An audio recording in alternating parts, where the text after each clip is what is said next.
British ஆட்சியில இந்தியர்களோட உரிமைக்காக போராட ஒரு அமைப்பு எப்படி உருவாச்சு? வாங்க, இந்திய தேசிய காங்கிரஸோட பிறப்பு, அதோட ஆரம்பகால பயணம் பத்தி இந்த பகுதியில நாம விரிவாக பார்க்கலாம். சரி, நாம இன்னைக்கு என்னென்ன பார்க்க போறோம்னா, காங்கிரஸ் எப்படி உருவாச்சு, அவங்களோட முதல் கோரிக்கைகள் என்னவா இருந்துச்சு, போராட்டத்தோட 3 முக்கியமான கட்டங்கள், சில வரலாற்று மைல்கற்கள், அப்புறம் இந்த இயக்கத்தை வழிநடத்தின முன்னோடி தலைவர்கள், இப்படி நிறைய சுவாரஸ்யமான விஷயங்களை பத்தி பார்க்கலாம். முதல்ல ஒரு காங்கிரஸ் பிறந்தது. இந்திய வரலாற்றுல ஒரு புது அத்தியாயத்தையே ஆரம்பிச்சு வச்ச அந்த முதல் கூட்டத்தை பத்தி தான் இப்ப நம்ம பார்க்க போறோம். டிசம்பர் 28, 1885. இடம் அன்றைய பம்பாய்.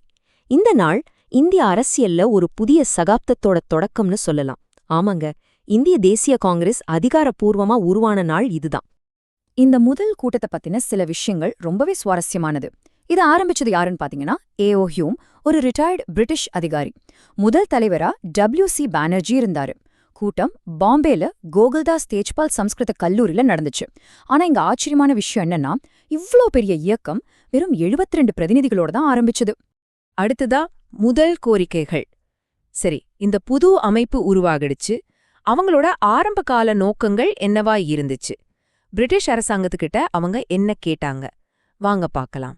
ஒரு முக்கியமான விஷயம் என்னன்னா, ஆரம்பத்துல காங்கிரஸோட நோக்கம் முழு சுதந்திரம் கிடையாது. அதுக்கு பதிலா பிரிட்டிஷ் ஆட்சிக்கு கீழேயே சில சீர்திருத்தங்களை கொண்டு வரணும்னு தான் நினைச்சாங்க. அதாவது, அரசாங்கத்துல இந்தியர்களுக்கு இன்னும் அதிக இடம் வேணும், சிவில் சர்வீஸ் தேர்வுகளை இந்தியாலையும் இங்கிலாந்துலயும் ஒரே நேரத்துல நடத்தணும், இராணுவ செலவை குறைக்கணும்னு கேட்டாங்க. சொல்லப்போனா இது ஒரு புரட்சியோட ஆரம்பம் இல்ல, ஒரு பேச்சுவார்த்தையோட ஆரம்பமா தான் இருந்துச்சு. அடுத்தது போராட்டத்தின் 3 காலகட்டங்கள். பாருங்க, காங்கிரஸோட கொள்கைகள் ஆரம்பத்திலிருந்து கடைசி வரைக்கும் ஒரே மாதிரி இல்ல. காலம் போக போக அவங்களோட உத்திகளும் தலைமை பொறுப்பும் 3 முக்கியமான கட்டங்களா மாறுச்சு. அது என்னன்னு இப்ப பார்க்கலாம். இந்த டேபிள்ல பாத்தீங்கன்னா அந்த மாற்றம் தெளிவா புரியும். முதல்ல 1885லேருந்து 1905 வரைக்கும் மிதவாதிகள் காலம். தாதாபாய் நவ்ரோஜி, கோகலே போன்ற தலைவர்கள் மனுக்கள் மூலமா கோரிக்கைகளை வச்சாங்க. அதுக்கப்புறம் 1905லேருந்து 1919 வரைக்கும் தீவிரவாதிகள் காலம். திலகர், லாலா லஜ்பதி ராய் போன்றவங்க போராட்டத்தை அடுத்த கட்டத்துக்கு எடுத்துட்டு போனாங்க. கடைசியா 1919லேருந்து 1947 வரைக்கும் காந்தியடிகள் காலம். மகாத்மா காந்தி, நேருவோட தலைமையில இது ஒரு மிகப்பெரிய மக்கள் இயக்கமா மாறுச்சு. அடுத்து நாம பார்க்க போறது பயணத்தின் மைல்கற்கள். இந்த நீண்ட பயணத்துல சில முக்கியமான மாநாடுகள் காங்கிரஸோட பாதையே மாத்தி அமைச்சது. அப்படிப்பட்ட சில டர்னிங் பாயிண்ட்ஸ் பத்தி தான் இப்ப நம்ம தெரிஞ்சுக்க போறோம். இந்த டைம்லைன்ல பாருங்க, 1907ல சூரத்ல நடந்த மாநாட்டுல காங்கிரஸ் மிதவாதிகள், தீவிரவாதிகள்னு 2ஆ உடைஞ்சது. இது இயக்கத்துக்குள்ள இருந்த கருத்து வேறுபாடுகளை காட்டுச்சு. ஆனா 1916ல லக்னோ ஒப்பந்தம் மூலமா 2 பிரிவும் மறுபடியும் ஒன்னு சேர்ந்தாங்க. அதோட முஸ்லீம் லீக் கூடவும் ஒரு ஒப்பந்தம் போட்டாங்க. அப்புறம் 1924ல பெல்காம்ல நடந்த மாநாட்டுக்கு காந்திஜி ஒரே ஒரு முறை தலைமை தாங்கினாரு. இதுல ரொம்ப முக்கியமானது 1929 லாகூர் மாநாடு. இங்கதான் பூர்ண ஸ்வராஜ்யம், அதாவது முழு சுதந்திரம்ங்கிற தீர்மானம் நிறைவேற்றப்பட்டுச்சு. இதுதான் போராட்டத்தோட பெரிய திருப்புமுனை. கடைசியா மாற்றத்தின் முன்னோடி குரல்கள். பாருங்க, காங்கிரஸ் வெறும் ஒரு இயக்கம் மட்டும் இல்ல, அது பல தடைகளை உடைச்ச தலைவர்களை உருவாக்கின ஒரு களம். அப்படி சில முக்கியமான முதன்மைகளை, அதாவது ஃபர்ஸ்ட்ஸ பத்தி இப்ப நம்ம பார்க்கலாம். காங்கிரஸ் எவ்ளோ பரந்த மனப்பான்மையோடு இருந்துச்சுங்கிறதுக்கு இது ஒரு நல்ல உதாரணம். முதல் முஸ்லிம் தலைவரா பத்ருதீன் தியாப்ஜி, முதல் பிரிட்டிஷ் தலைவரா ஜார்ஜ் யூல், முதல் பெண் தலைவரா அன்னி பெசன்ட், அப்புறம் முதல் இந்திய பெண் தலைவரா சரோஜினி நாயுடுன்னு இவங்க எல்லாரும் தலைமை பொறுப்புக்கு வந்தாங்க. சுதந்திரம் கிடைச்சப்போ 1947ல JB கிருபாலனி தலைவரா இருந்தாரு. ஒவ்வொரு நியமனமுமே அந்த காலத்துல சமூகத்துக்கு ஒரு பெரிய செய்திய சொல்லுச்சு. பூர்ண ஸ்வராஜ்யம், இந்த 2 வார்த்தை தான் ஒட்டுமொத்த போராட்டத்தோட திசையே மாத்துச்சு. 1929 லாகூர் தீர்மானத்துக்கு அப்புறம் சின்ன சின்ன சீர்திருத்தங்கள்லாம் போதும், எங்களுக்கு வேண்டியது பிரிட்டிஷ் ஆட்சியிலிருந்து முழுமையான சுதந்திரம், இதுதான் எங்க ஒரே இலக்குன்னு காங்கிரஸ் ரொம்ப தெளிவா அறிவிச்சுது. இதுதான் இந்திய சுதந்திர போராட்டத்தோட உச்சபட்ச லட்சியமா மாறுச்சு.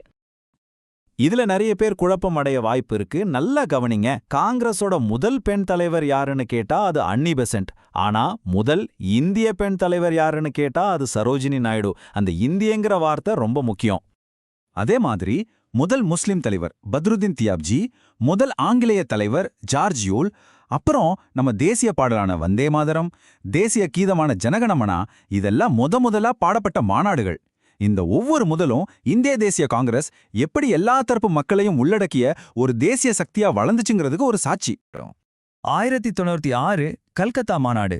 தாதாபாய் நவ்ரோஜி தலைமையில முதன்முறையா ஒரு சக்தி வாய்ந்த வார்த்தை அங்கே ஒலிச்சுது. அந்த வார்த்தை தான் சுயராஜ்யம், அதாவது சுய ஆட்சி. இது காங்கிரஸோட லட்சியத்துல ஒரு பெரிய பாய்ச்சல்னே சொல்லலாம். இனி சீர்திருத்தங்கள் மட்டும் போதாது, ஆட்சி அதிகாரம் வேணுங்கிற எண்ணம் வலுப்பெற்றதே. ஆனா இந்த சுயராஜ்யம்ங்கிற இலக்கை எப்படி அடையறதுங்கிறதுல ஒரு கருத்து வேறுபாடு வந்துச்சு.